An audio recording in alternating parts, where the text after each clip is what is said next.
our meeting.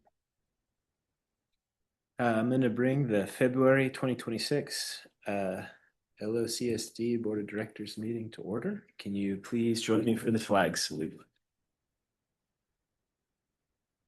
I pledge allegiance to the flag of the United States of America and to the republic for which it stands, one nation, under God, indivisible, with liberty and justice for all. Okay, thank you. Can we have a roll call, please? Director Cross. Here. Director Hubbard. Here. Director Womack. Present. Vice President Sesenia. Checked. Here. President Forkeroy. I'm here. Okay, let's get moving on our public safety reports. Don't look like we have fire department here. Chief Lorenzo's actually online. Okay, let's do that. You hear me okay? Yep. Yeah. Good evening, everyone. Sorry I'm remote this evening. The Battalion Chief Josh Lorenzo here. As far as emergency activities, Station 15 South Bay responded to 96 calls from January 1st to January 26th, with 30 of those back to back. This includes 70 medical aids with 1 traffic collision and 1 surf rescue, and 13 public assist, 9 hazardous conditions, and 5 fire calls, and 4 of those false alarms.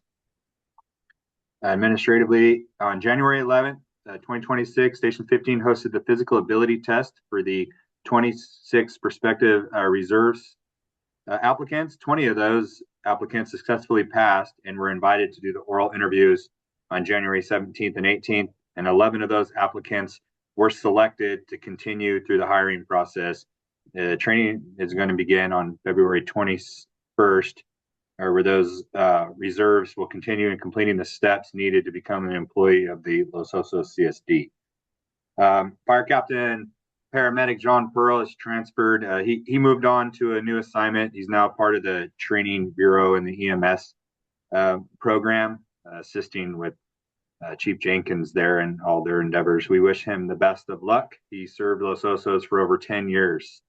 And obviously we wanted to have continued success where he's at. Additionally, Station 15 has welcomed Fire Captain Paramedic Justin Hanada. He was previously assigned to Station 70 down in Napomo. Additionally, Fire Apparatus Engineer Paramedic Jared Hart has accepted a new Fire Captain Paramedic position. He was promoted down to Station 72, which is Napomo, the Mesa area. He served the community of Los Osos at Station 15 for 2.5 years, and we wish him a bright success in his future. Lastly, I'll finish off with this. On January 7th, 2026, Fire Captain Pompa and Fire Apparatus Engineer Paramedic Ehrenborg met with a family of now 1-year-old who was born prematurely on Christmas of 2024 to celebrate his first birthday. Just want to put some context here. It's a pretty remarkable story. The other representative that was there was actually Paramedic Jared Hart at the time.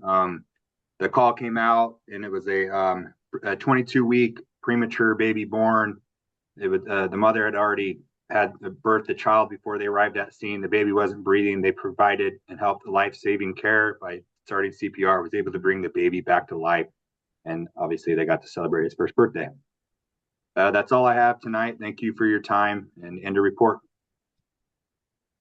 Okay, thanks, Chief. Do we have any questions in the boardroom? No, but thanks for that report on the special programs and projects and the other things that you do besides fire. We know that there's a lot that goes on in the community that you're involved in, and that's a wonderful story. Yeah, absolutely. Yeah, I just wanted to add that context. That is a remarkable story. Thank you. Okay, we'll talk to you later. Moving on to the sheriff report. Good evening, Commander Boss here. Looking at our call statistics for the month of January, we had a total of 413 calls, down from 479 in 2025. Of note were 61 enforcement stops, 36 suspicious circumstances, calls for service, and 33 preventative patrol activities. Just wanted to note that we currently, in the field training program for the sheriff's office, have 8 deputy sheriffs that are on training. 4 of those are at the Sheriff's Coast Station that are in their second phase of training. So they are out there handling calls for service and being trained by our very professional senior deputies and deputy field training officers to hopefully complete the program and serve our community here in Los Osos and at the other patrol stations throughout the county.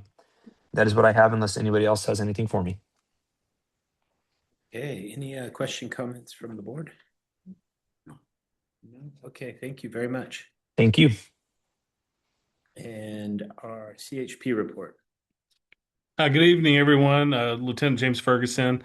Go over our stats for January. We had one minor crash involved in injuries on Los Osos Valley Road east of Turi.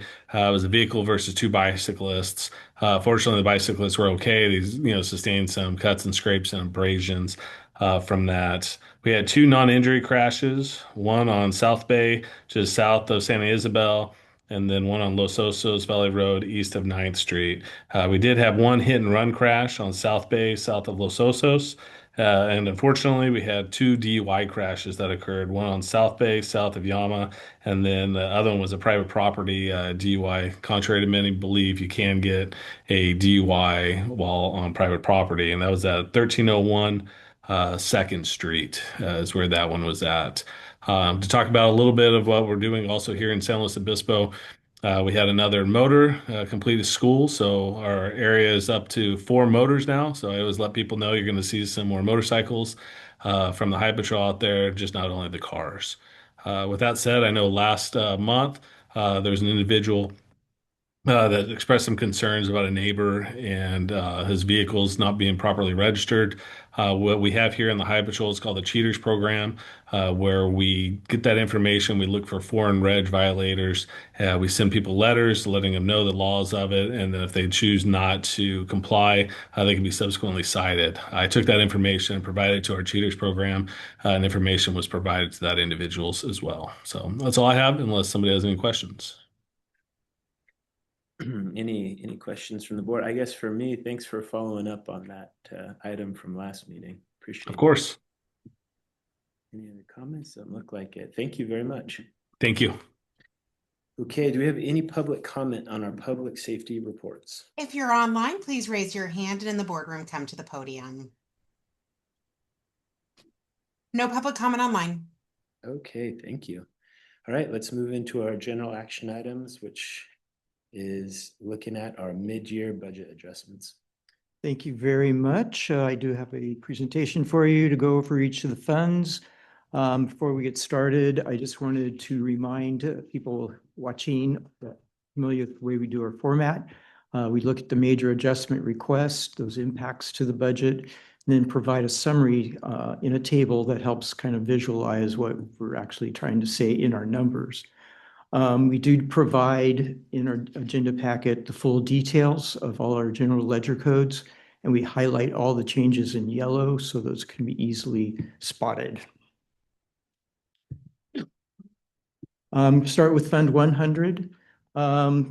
With the uncertainty of the new hiring process, going through the hiring process for the general manager, we don't know exactly when that person will come on board, so we wanted to anticipate and add some mid-year information to the budget so that we could understand if that person comes on, let's say in the May-June period, what that would cost.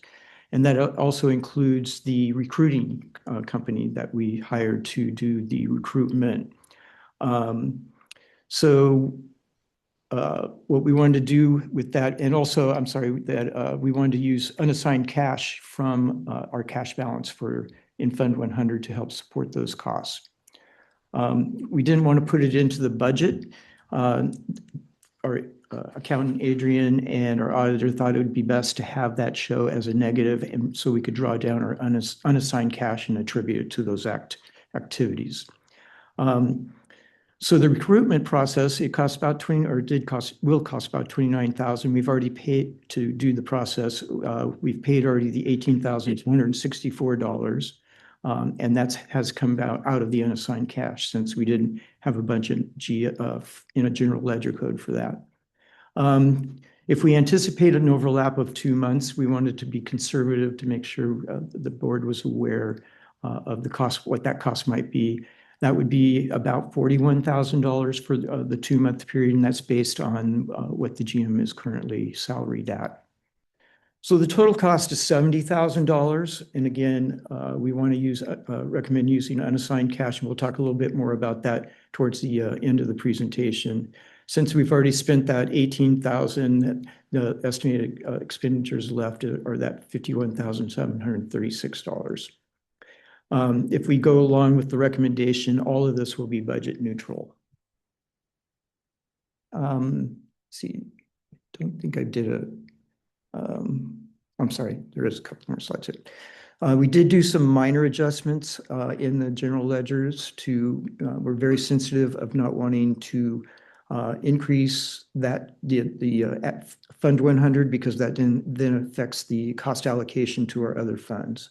So we are being very cognizant of that. The other thing you'll see is that there is in our public meetings recordings, we did record an expense not budgeted of $23,803, but we have a corresponding revenue line item from a grant that we received from the county through the grant, our PEG grant, to offset the audio equipment we're using for the first time tonight at a board meeting.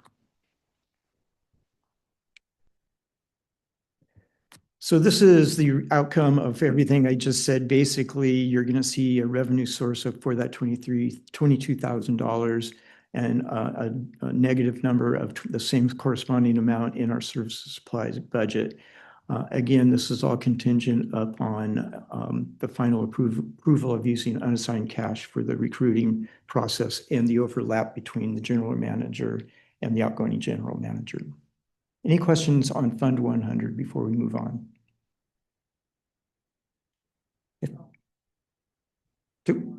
Hit your button. Hit your button. Yeah. There you go. Oh, wait. Okay, no, my thing is for later. Thank you. Okay. We'll move on to fire. The major items here are increases in services supply, which results in a 67,112 increase, and we'll explain those. It's mainly for personal protection equipment for our new reserve firefighters. We have a whole bunch of new ones coming on, as Chief Lorenzo was indicating in his summary. We're had to do some interior upgrades, which added expense. Our reserve fire truck, we had to outfit it with a new foam system, so it's ready to be in use when needed. And then some unexpected expenses were a new bay door, garage door, and an extractor. And an extractor is a piece of equipment that cleans the personal protection equipment. The impact to the budget, like I said, is $67,110. And the way that comes out is service supplies is for $34,200, capital outlay for $32,912, which comes to that $67,000+. We did want to say that even though that increases at that bottom line of that negative $345,000, we have adequate unassigned cash in this. We'll look at that again a little bit later for this particular fund and reserves if needed. You have to remember our service and supply include Schedule A charges from County CAL FIRE, and typically, or they are estimated at the top of range for all the positions. So typically when we do the true up, there's a budget savings there as well. Any questions about Fund 301? Okay, keep moving on.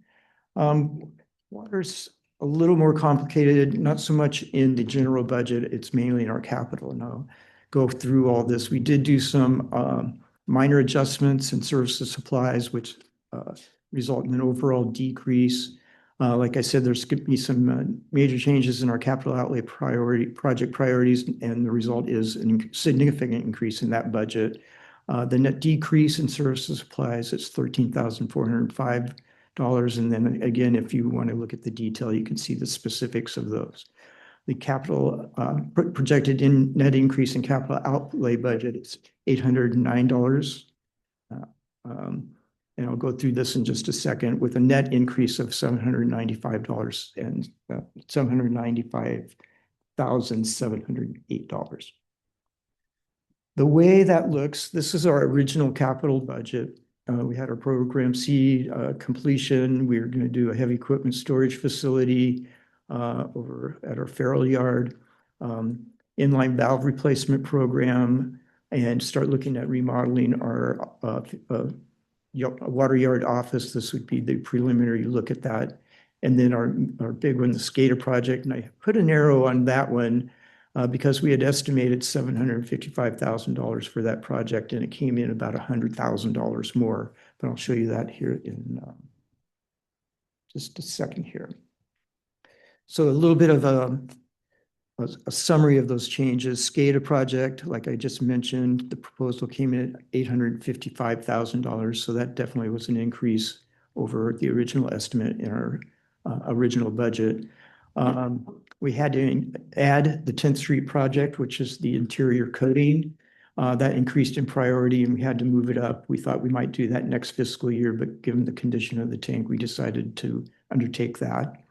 Our 16th Street booster pump station is more or less an emergency project. There's 3 pumps made, high gallonage pumps up there, and one what we call a jockey pump. And 2 of the main booster pumps are failing to the point where we were down to 1 right now, and it's limping along as well.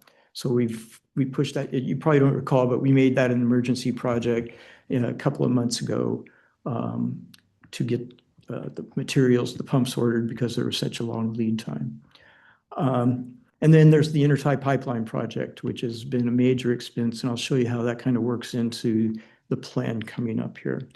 Again, we're recommending, like we have in the last maybe 2 years, the deferral of the heavy equipment storage structure, because it's unlikely we can even get a building permit. The HCP program is still not up and running. There may be a few credits available in March, but we're going to take some of those for a basin management committee project for monitoring well. And this is a low priority in the county's scheme of things.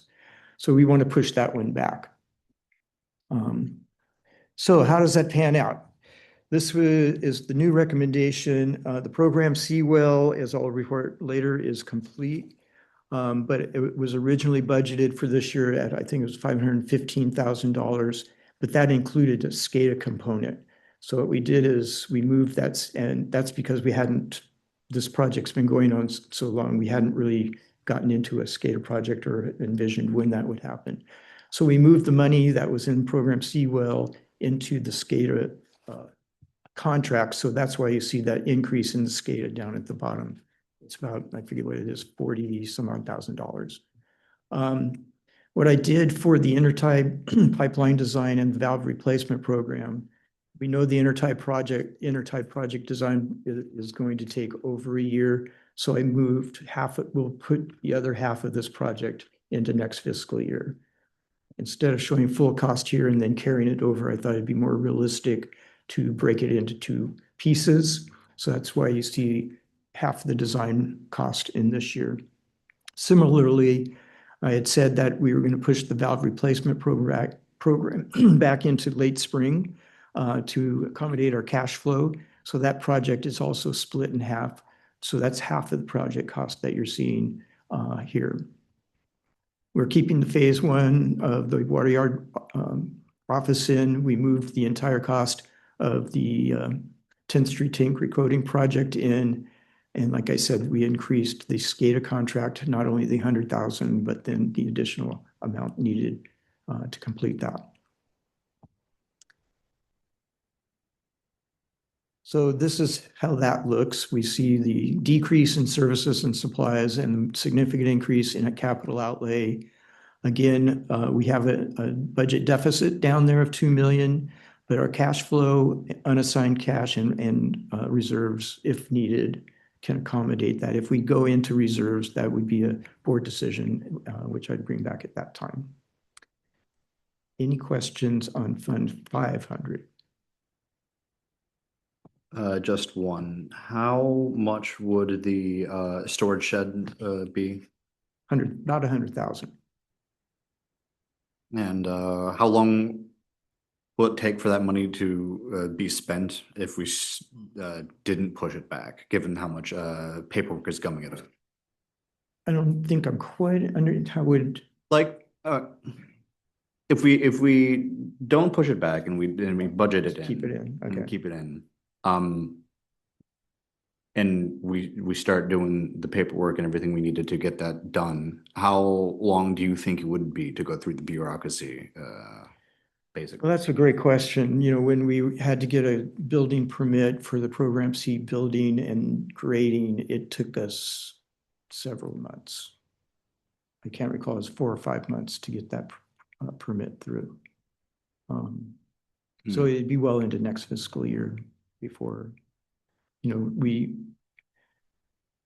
we're going to have to see, we're going to start our next fiscal year budget. And to be honest, it's going to be very complicated next year, mainly because of the intertie project. There's going to be some significant expenses associated with getting pipe in the ground to get over the new bridge. So that project, I don't have a cost on that yet. What do you mean by that? Additional costs that haven't been factored into the cost of the bridge? No, it's been factored into it's in the design part of the project, and we'll come up with a new total project estimation based on the design. But because of the timing of that project, in order for us to have a piece or, you know, coordinate with the county, I'm trying to find the word, coordinate the county, they don't want to put in new paving on both of the approaches. So we've agreed to move forward with having a certain amount of pipe installed for the north and south ends and across. Okay, that's right. In front of the rest of the project. And so we're working on what that cost estimate will be. Okay. And again, regarding the storage shed, HCP credits probably won't be available even if we had money. Right. This type of project isn't a priority. If we were trying to do a pipeline or some utility type, it would probably bump up in their list. But even the amount of credits, my understanding, the amount of credits that are going to be available in March are fairly insignificant. Oh, compared to the demand, certainly, yeah. Does that answer your question? Yes, it does. Thank you. There are no others. We're getting into the more easy ones.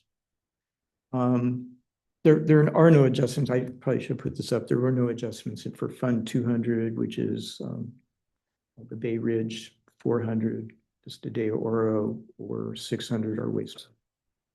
So those are not being presented tonight.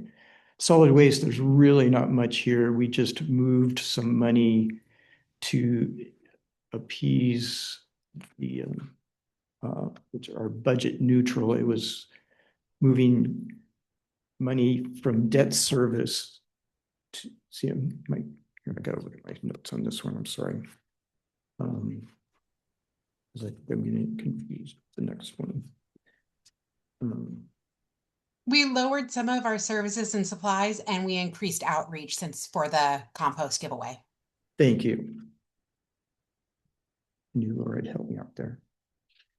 So this one's super minor. You're not seeing much of a shift. The thing that and we'll look at this in a moment, is our franchise fee collection and where that is going. Because if you look at our revenues, which we'll look at here in just a bit on this, we'll have to make some decisions on what we want to do as that reserve or the unassigned cash grows in that particular fund. Any questions on solid waste? This was just purely to make some cosmetic changes. Okay. Drainage, there's a few things this year. We had to increase personnel cost slightly. And then we had to adjust some areas in our service supply line items.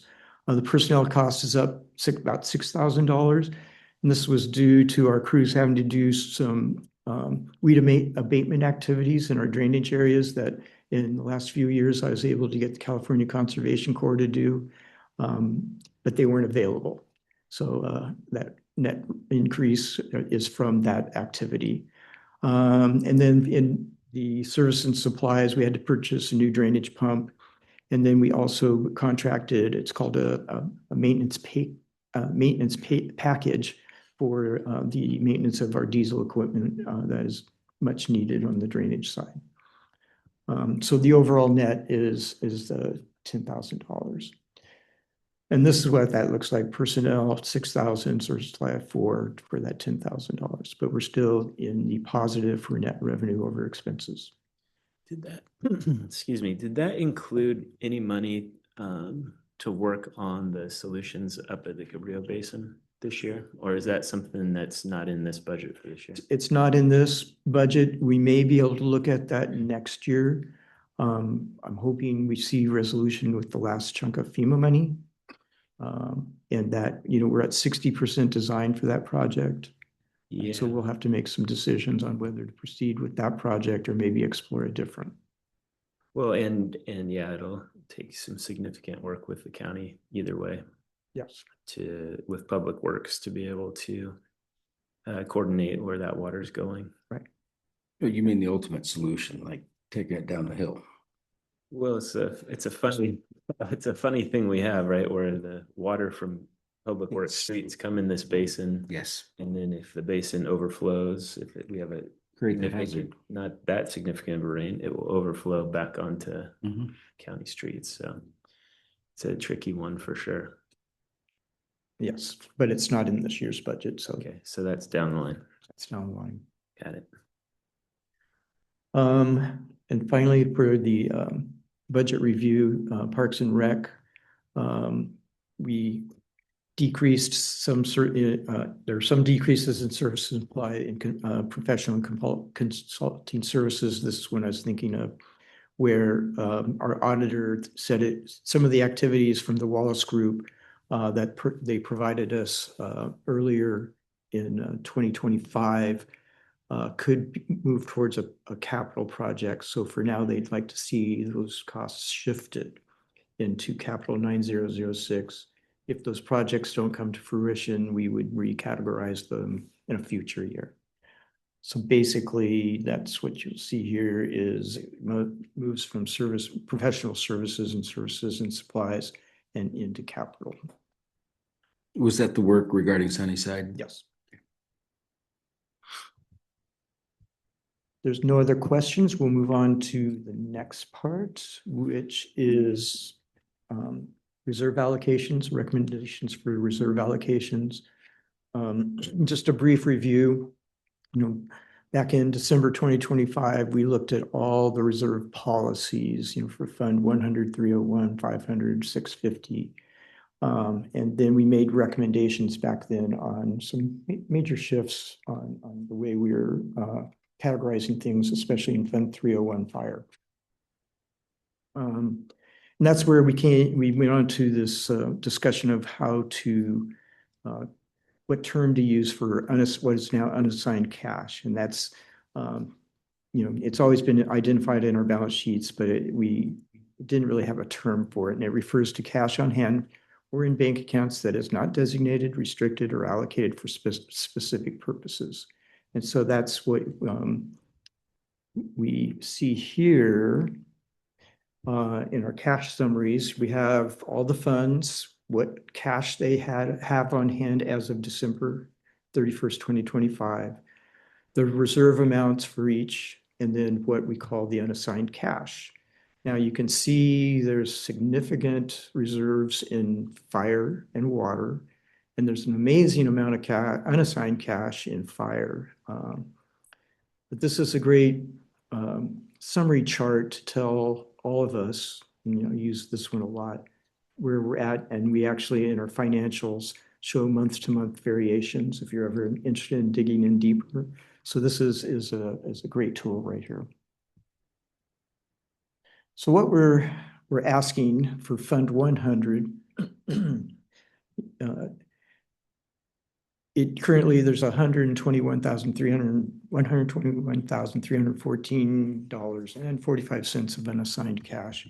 The reserve goal is 50,000. Current reserve amount is 41,659. So we want to top that off. And so move the 8,240 and change so we have that one topped off. But this also, if approved, we'd use the unassigned cash to, as we discussed in the report. So even after if you approve the unassigned cash for the recruitment process need overlap, they'll still, after drawdown, there'll still be about a little over $62,000 in Fund 100. So really the recommendation will be to move the 8,240 and then use the unassigned cash for the general manager process. In fire, because we have such a large amount, our funding goal for the reserve for capital outlay is 5 million. So we're recommending that we move 1.7 million and a little more to top that reserve off, and we would still have almost 2.3 million of unassigned cash, which is still really healthy. And the great thing about this and what this is showing, we have these shortfalls that we're kind of starting to see, but by no means is this fund in trouble. And the other great thing to note is we have the fire station remodel that we want to start. The 2023 estimate was 3.2 million. So I've asked the architect firm that provided those services to give us a new revised estimate. And so we'll be able to probably start that project next fiscal year to get that one moving along. So those are the good news things about our fire fund.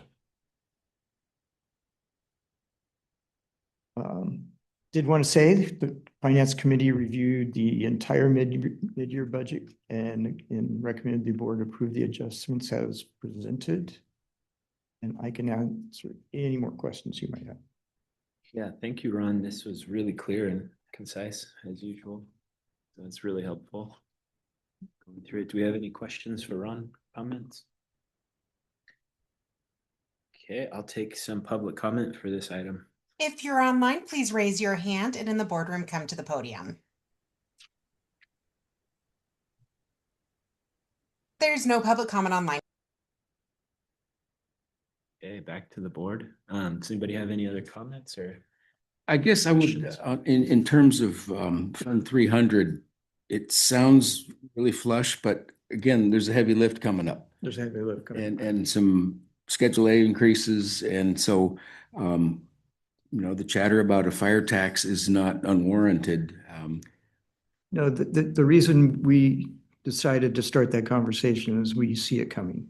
So yeah, there is absolutely going to be a need for. I guess I feel so giddy about what's going on here, but then I realize that we do have some heavy lifting to do with fire. Yeah, definitely. I know this is a budget discussion, but it gets me thinking about some of our capital projects. So I'll probably have some questions later in the GM report. Okay. With that, I'll move that the board approve the fiscal year 25-26 mid-year adjustment requests as presented for funds 100, 301, 500, 650, 800, and 900, and approve the recommended fiscal year 2025-2026 fund reserved and unassigned cash changes for funds 100 and 301. I'll second that. Okay, we have a motion and a second. I'd like to do a roll call, please, Laura. Director Womack. Yes. Director Cross. Yes. Director Hubbard. Yes. Vice President Sisenya. Yes. President Porkroy. Yes. Okay, we pass unanimously. Okay, we get to our next item, which is public comment for items not on this agenda. If you're online, please raise your hand and in the boardroom, come to the podium. There's no public comment on. Okay, thank you, Laura. Which brings us to our administrative and committee reports. It looks like basically we have the GM report. Yes, I have a few items here. I just wanted to highlight, and some of them come out of the previous report, like the Utilities Department report. I am so happy to say that our program Seawell that we've been working on for many, many years is now complete. We're having a little startup issues with the variable frequency drive, but those have been resolved. And it is ready to start pumping water into the system. And because it's been so long, I want to really thank all the people that have been working on this project diligently for, I think, past at least 6 years now. I talked a little bit about the water resiliency intertie pipeline project. We've got a very aggressive schedule to try to get to 30% design by the end of March. And part of that will be looking at, how to cross the new bridge. It has a portal for us, but, it's really the design and materials and how to actually achieve that. Right now, we are focused, like I said, on the 30% design. We're working with the multiple divisions within Public Works, planning and building on the environmental coastal development permit process. We've working with the city of Morro Bay, who have been great in terms of once we cross from the county part of the South Bay Boulevard into the city, we need their cooperation to make that part of the project, which is probably the most complicated part, happen. Did want to say, we are a member of the San Luis Obispo County Integrated Waste Management Authority. I was able to sit in on their strategic plan update that hasn't been done in about 15 years. It's been great. There's a couple of other special districts that were at that meeting. We're really pushing for the plan to help special districts. The city, it's really city heavy in terms of leadership. All the cities have representatives, special districts have one. But the executive director and the staff at the IWMA have been really great. And so we're trying to make sure special district interests are included in that strategic plan. And then we spoke too about the new audio system. It's fantastic. Our old system was grant funded by that same grant in 2002. So we got our money's worth out of it.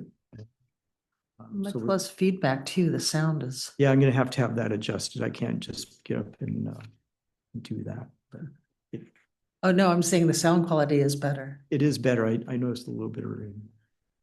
Anyway, and the speakers are in the ceiling. And there may be a second round. You heard there's still money available, so we may be upgrading the video part. So stay tuned. That's what I have for my general manager report. Thanks, Ron. One of the things I wanted to touch on was the SCADA project so are we done with that? Where are we with that? Well, great. Yeah, that's a very important and expensive project. We're very close. The first leg of it was getting Bay Oaks online. To get Bay Oaks online, we had to get 16th Street Tank online, to get 8th Street Water Yard online, to get that communication route going. So that's complete. They're starting to cut over the 2 wells at 8th Street, and then they're moving on to Palisades 3rd. We have to wait until 10th Street is last because of the project up there. The site is so constrained, we don't think we can get the electricians in to do. So I think we'll be done by the end of the month. It's now just a matter of a few more wires to be pulled and then the components to be installed. So do you have the ability to see the system from your office? No, I think I can get it on my cell phone. Oh, okay. Yeah, it might be worth having some sort of project, after it's done, about how it works and all the different pieces. Yeah, the brains are definitely down at the 8th Street Yard, and then my understanding is it'll be accessible through cell phone. Yeah, and just something about the improvements. The other thing I wanted to ask about is we've had that happen a few times where we have a pump fail. So do we kind of have an idea or a list of in like a capital to be like a replacement or refurbishment plan for kind of a lot of our equipment? You know, that's been talked about. It was just brought up the other night. And that we have it for certain things and not for everything, because we really don't have a true asset management program. Per se, you know, there's programs out there where you can put in every, you know, pump, pipe, you know, almost everything. Sure. But what we've been trying to do is, like for our wells, for instance, we're contracting with a electrical contracting business to do annual maintenance. And from there, we're starting to gather data that can tell us that if something is giving us trends. So we'll know, because, you know, when I first got here, we 6 wells and 5 of them have gone down. Right. So now we're basically new pumps and motors, but there's other things that can go wrong with those wells as well.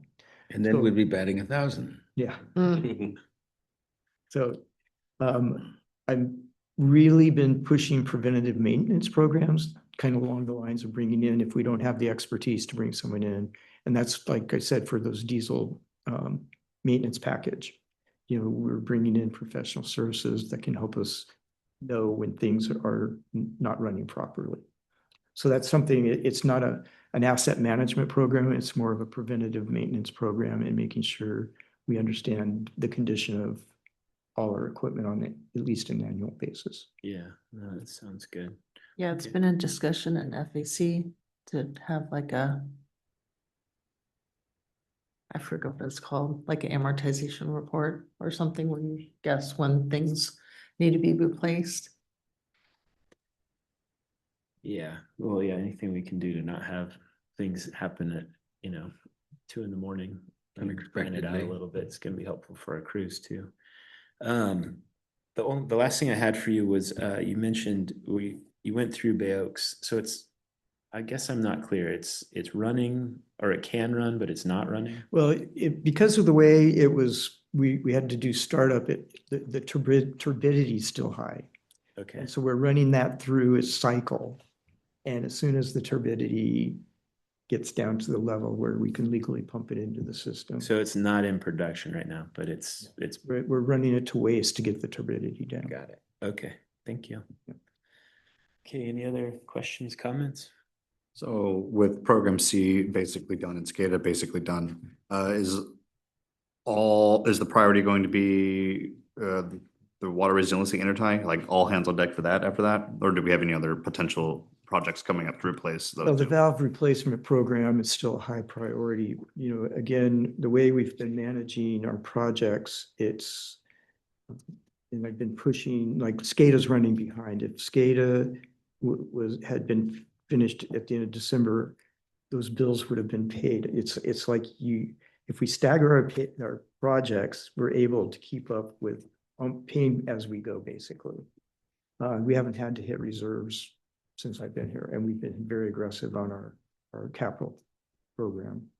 So next in line is the valve, so that we're not going to stop. We'll get, SCADA is a very expensive one. The tank's going to finish up in February. SCADA is going to finish up in February. So we'll have some big expenses behind us.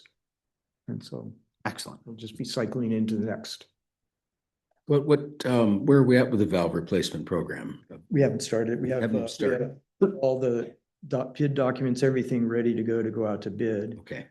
So that was when the Intertie project came in, I said, we'll just delay. But I want to get that done. So that's something that we'll have to contract out. Okay. I think our staff could, there's 55 valves. I believe they could do maybe Oh, that's a lot. a Yeah. handful. Yeah. Because you're out in the middle of the street. Right. Okay, thanks, Ron. Moving along, we have utilities UAC report. We talked about the budget adjustments, projects. We went over the BMC. We had a long conversation on BMC, and that Yeah. was from the December 16th meeting. Right. Management ordinance adjustments, and yeah.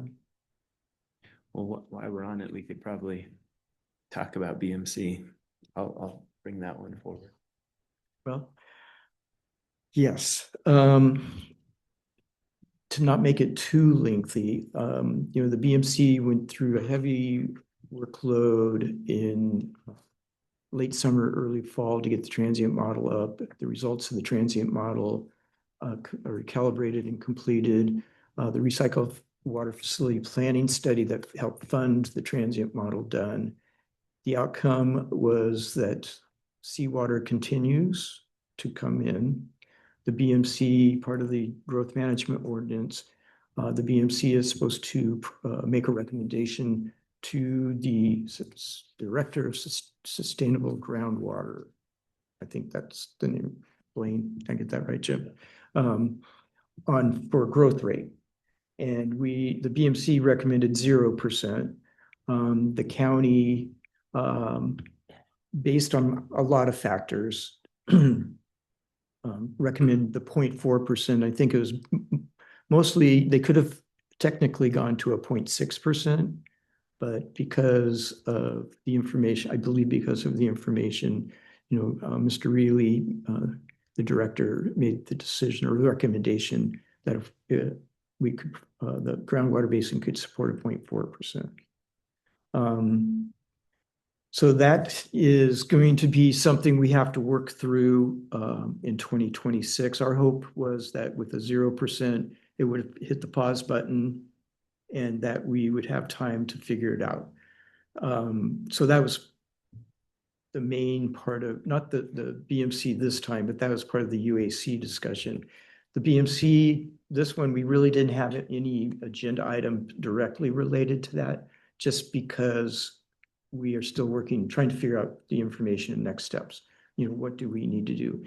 We understand there's some investment that needs to be made into the transient model to take out some of the uncertainty that has been identified by the programmers or the modelers, the peer review. And so that's going to be part of the workload coming up. The elected officers, side note, Mark Zimmer's remains president, Chuck vice president, and there's the everything kind of stayed status quo on that. Can't recall any of the other. Well, we got the first look at the fall monitoring results, which were not good. No, it was not encouraging. And then the one action that we took was to put a cover letter with the growth management recommendation that we sent to the county and send that to the Coastal Commission, just to make sure that they understand that if there's a need for dialogue, that we're here to talk about those kind of things, because I'm not really sure what they've been hearing.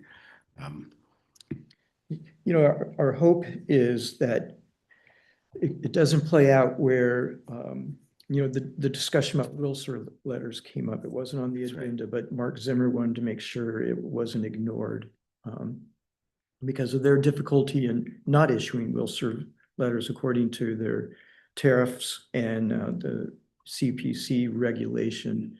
Our hope is not to divide the community where CSD, S&T stop issuing Wilson letters, and Golden State is unused to do that. And that development could continue at that part of town.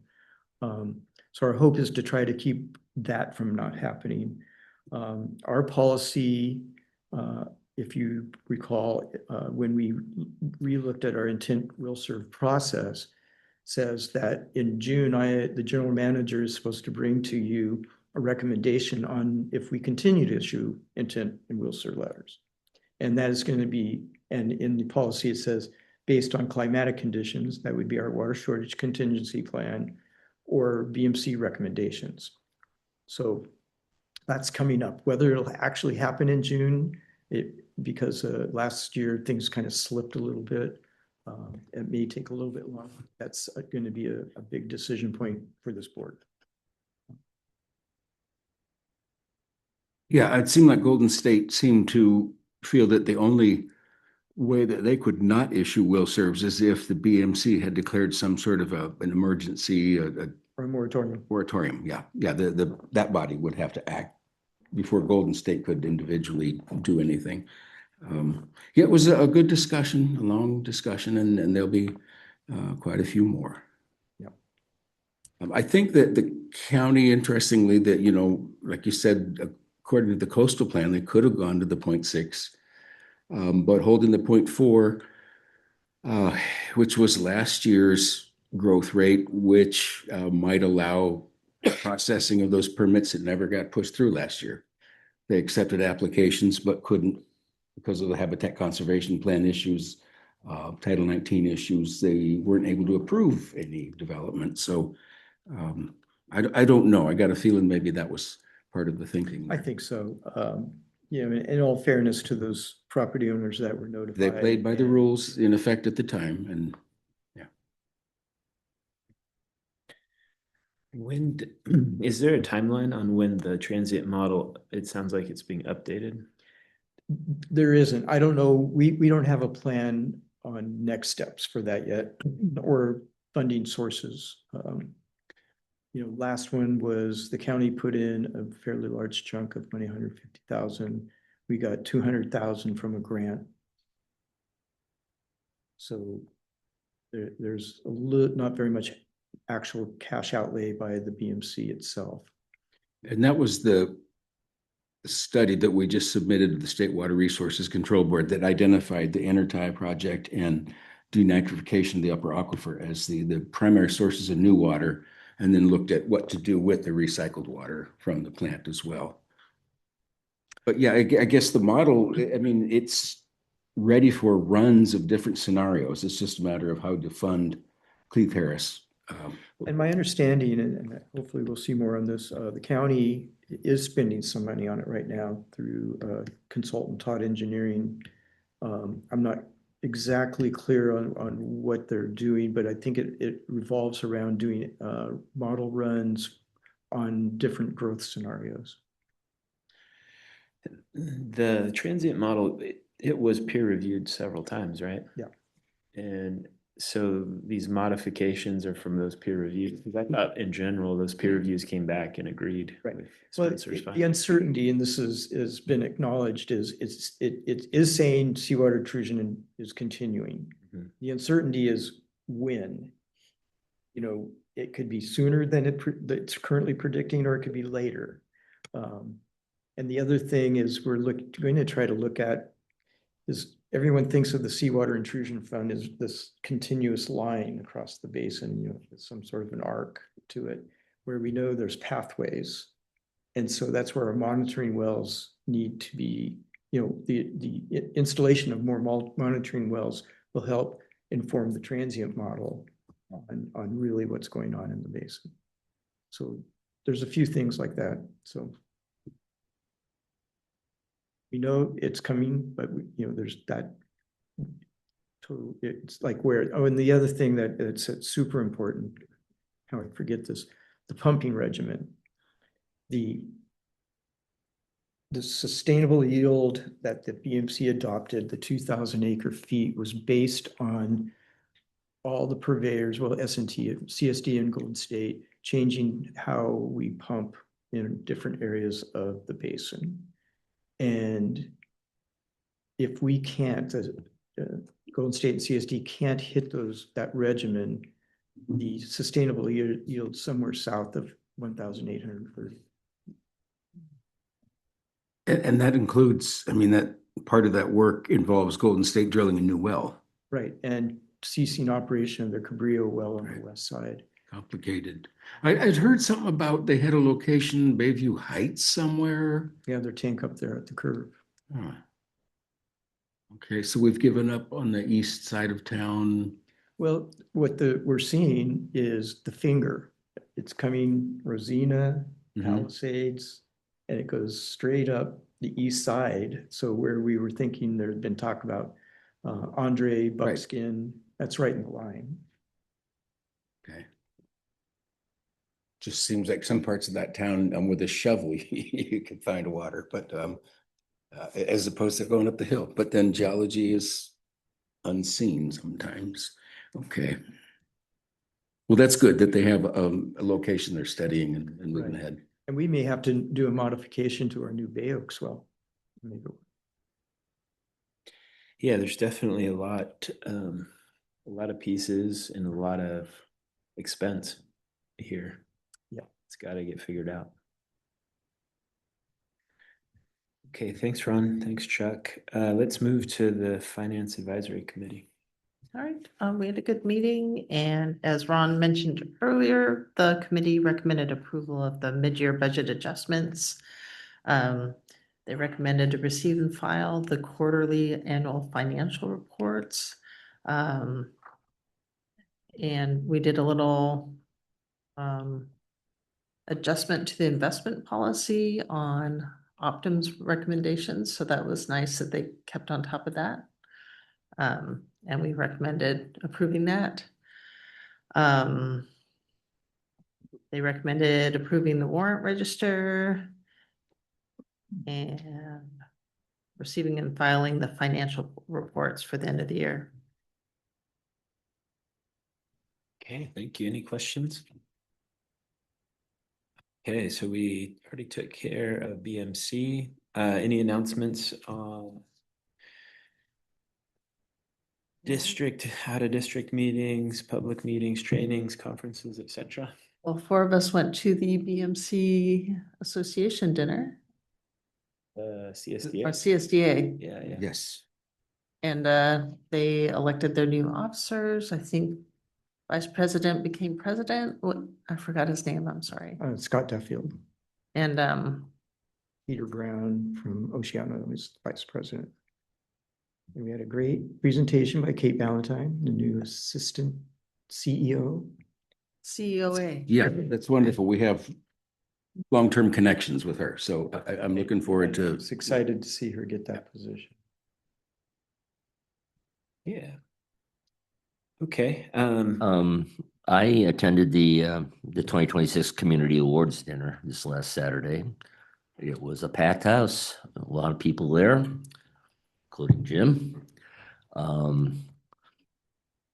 It's amazing the amount of volunteers and what they do as far as, putting their time in to make Los Osos a better place. And I gotta give another shout out to this one of the Citizens of the Year. She makes Mother Teresa look like a slacker.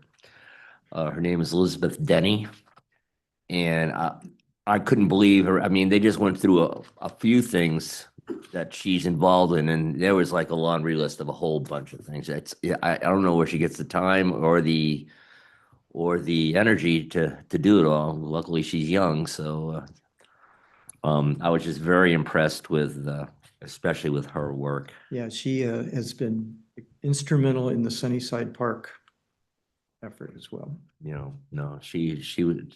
It was just an amazing resume she had there. I was very, very impressed. But it was good. It was good dinner.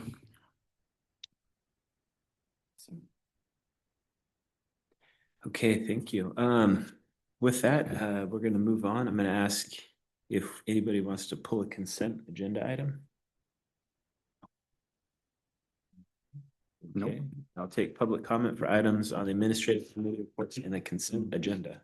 If you're online, raise your hand, and in the boardroom, come to the podium. There's no public comment online. Okay, back to the board for a motion. I'll move that we receive and file the administrative and committee reports and approve the consent agenda. I'll second that. Okay, can we have a roll call, please? Vice President Sesenia. Yes. Director Hubbard. Yes. Director Cross. Yes. Director Womack. Yes. President Forkroy. Yes. Okay, that passes. Consent agenda, committee reports. With that, I just want to thank you, Ron and Laura, again for the budget update. That's painless. We really appreciate that. Anybody else? Okay, meeting adjourned.